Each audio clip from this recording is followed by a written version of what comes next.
अस्सलाम वालेकुम dear viewers, कैसे हैं आप सब लोग। मेरी दुआ है आप जहाँ कहीं रहें खुश रहें, आबाद रहें, हंसते मुस्कुराते रहें और अपने मज़े मज़े के खानों से लुत्फ़अंदोज़ होते रहें।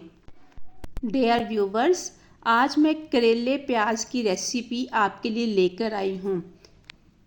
आज की वीडियो में मैं आपके साथ वो तमाम टिप्स एंड ट्रिक्स शेयर करूंगी कि जिससे आपके करेले बिल्कुल भी कड़वे नहीं बनेंगे। तो चलिए अब हम अपनी रेसिपी स्टार्ट करते हैं। करेले हमारे यहाँ दो तरह के पाए जाते हैं, एक देसी करेले होते हैं और दूसरे आम करेले। तो आज की रेसिपी में मैं देसी करेलों का इस्तेमाल करूँगी। करेले ख़रीदते वक्त आपने एक बात का ख़ास ख्याल रखना है कि देसी करेले के जो छिलके होते हैं वो बारीक बारीक होते हैं, उसकी जो ऊपर लेयर होती है वो बिल्कुल भी मोटी नहीं होती। तो मैंने 1 किलो देसी करेले लिए हैं। अब इनको सबसे पहले हमने छील लेना है। छीलना आपने इस तरह से है, बारीक बारीक, जिसको कहते हैं रगड़ के या खुरच के। आलूओं की तरह इसका छिलका बहुत मोटा मोटा नहीं उतारना। अब इसकी कटिंग कैसे करनी है, दरमियान में से हमने कट कर लिया। कट करके इसके जो बीज है वो हम निकाल लेंगे। ये बहुत आसानी से निकल जाएंगे। देखिए ये बहुत आसानी से सारे निकलते जा रहे हैं। जो फार्मी करेले होते हैं उसका छिलका मोटा मोटा होता है। अब बीज हमने निकाल लिए। बीज निकाल लेने के बाद इस तरह से छोटे छोटे पीसीज में हमने इनको काट लेना है। देखिए इस तरह से छोटे छोटे हमने इनके पीसीज कर लेने हैं। तो देसी करेलों का अपना एक अलग ही टेस्ट होता है। आप जब भी बनाएं तो कोशिश करें कि आप देसी करेले ही ख़रीदें। सारे करेलों को मैंने छील लिया, छील कर बारीक बारीक पीसीज में काट लिया है। अब 1 चम्मच नमक इसके ऊपर छिड़का देंगे। चूँकि 1 किलो करेले हैं और 1 चम्मच भर के मैंने नमक इसके ऊपर छिड़का दिया है। अब इसको इस तरह से कर लेते हैं ताकि नीचे वाले करेले ऊपर आ जाएं। सारे करेलों को अच्छी तरह से नमक लगा देने के बाद अब 1 घंटा इनको ऐसे ही पड़ा रहने देना है। जब ये 1 घंटा ऐसे पड़े रहेंगे तो ये सॉफ्ट हो जाएंगे और जब को धोएंगे सारी कड़वाहट इनकी निकल आएगी। ये कड़वाहट निकालने का पहला स्टेप है। तो 1 घंटे के लिए करेलों को हम इसी तरह से पड़ा रहने देते हैं। करेले अल्लाह ताला की बहुत बड़ी नेमत है। ये शुगर के मरीज़ों के लिए बहुत अच्छे हैं। इसके अलावा ये खून को साफ़ करते हैं, इसलिए जब करेलों का मौसम हो तो आप इनको ज़रूर खाया करें। अब करेलों को नमक लगा के रखे हुए 1 घंटा हो चुका है। अब इनको धो लेते हैं। इनको 3-4 पानी धोएंगे। इनके ऊपर खुला पानी डाल देते हैं। खुला पानी डाल देने के बाद थोड़े थोड़े करके हाथों में लेंगे और इस तरह दबा देंगे। तो ये पानी के साथ करेलों के अंदर जो कड़वाहट है वो सारी निकलती जाएगी। तकरीबन 30% कड़वाहट जो है वो यहाँ पर इसकी निकल जाएगी।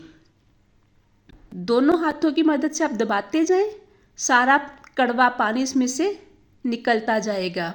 इस तरह से मैंने इनको 3-4 दफ़ा धो लिया है। करेलों में से कड़वा पानी जो है वो निकल चुका है। अब हम नेक्स्ट स्टेप की तरफ आते हैं। एक कढ़ाई लेते हैं, इसमें डालडा घी डाल देंगे और घी को गर्म होने देंगे। जब घी खूब गर्म हो जाए तो करेले जो हमने धो कर रखे हैं वो इसमें डाल देते हैं और करेलों को फ्राई कर लेते हैं। करेलों को हमने गोल्डन ब्राउन कलर आने तक फ्राई करना है। जब हमने इनको धोया था 30% कड़वाहट इसकी निकल गई। बाकी कड़वाहट जो है फ्राई करते खत्म हो जाएगी। तो जब भी आप करेले बनाएं इनको बहुत अच्छी तरह से धोया करें और इसके बाद फ्राई जो है वो ज़रूर किया करें।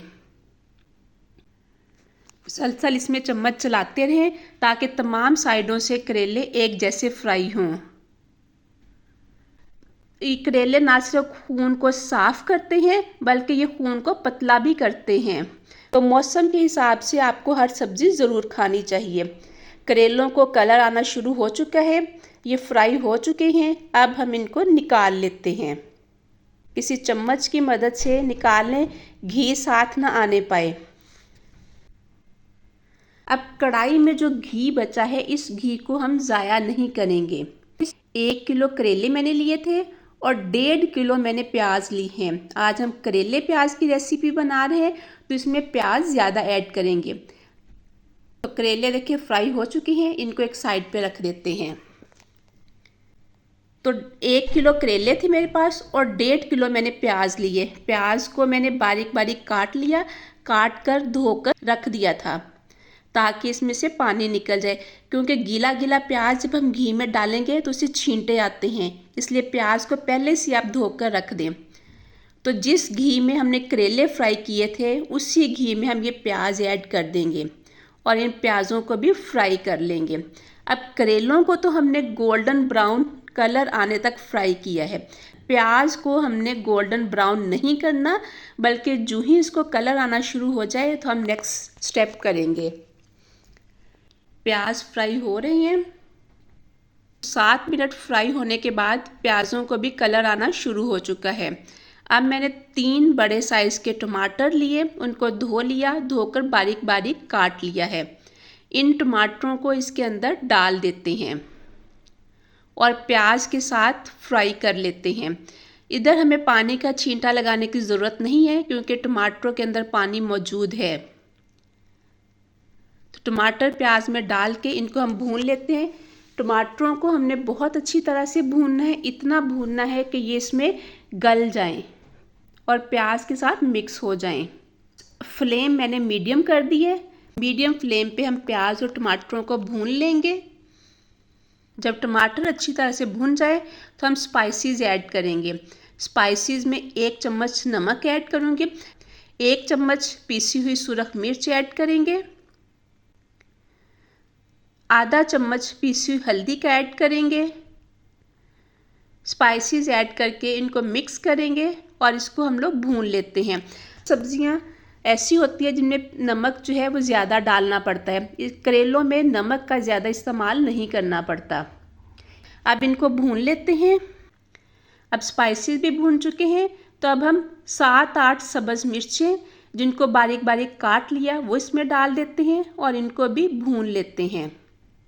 यहाँ पर अगर आपको ज़रूरत महसूस हो तो हल्का सा पानी का छींटा लगा लें और प्याज को भून लें। प्याज को यहाँ पर बहुत अच्छी तरह से भूनना है, जितना अच्छा प्याज भुना होगा उतना ही सालन मज़े का बनेगा। तो करेले, प्याज, जितनी भी ग्रीन वेजिटेबल्स हैं उनमें गरम मसाला यानी दालचीनी, बड़ी इलायची, लौंग वगैरह इस्तेमाल नहीं होते। यहाँ तक कि इस रेसिपी में हम लहसुन अदरक का भी इस्तेमाल नहीं करेंगे। मसाले को हम बहुत अच्छी तरह से भूनेंगे। टोटल मैंने 12 मिनट मसाले को भून लिया है।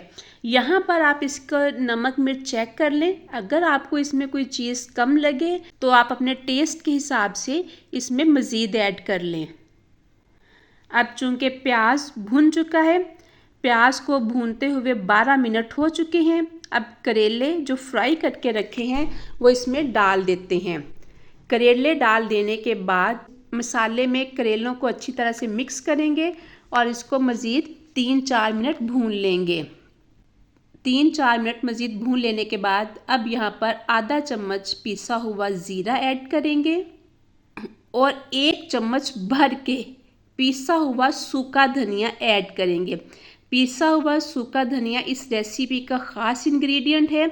ये डालेंगे तो रेसिपी इतनी मज़े की बनेगी कि आपसे फिर दोबारा फरमाइश करेंगे और आपसे इस रेसिपी के बारे में पूछा जाएगा।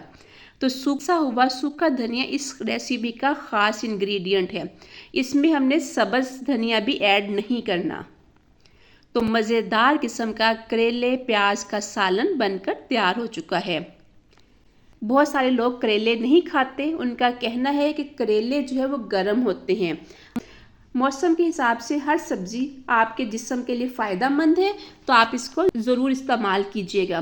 तो आप इस रेसिपी को गरम गरम तंदूर की रोटी के साथ या नान के साथ और लस्सी के साथ खुद भी खाएं, घर वालों को खिलाएं, सबको ये बहुत पसंद आएगी। मेरी इस रेसिपी को दोस्तों के साथ, हमसायों के साथ, रिश्तेदारों के साथ शेयर कीजिएगा।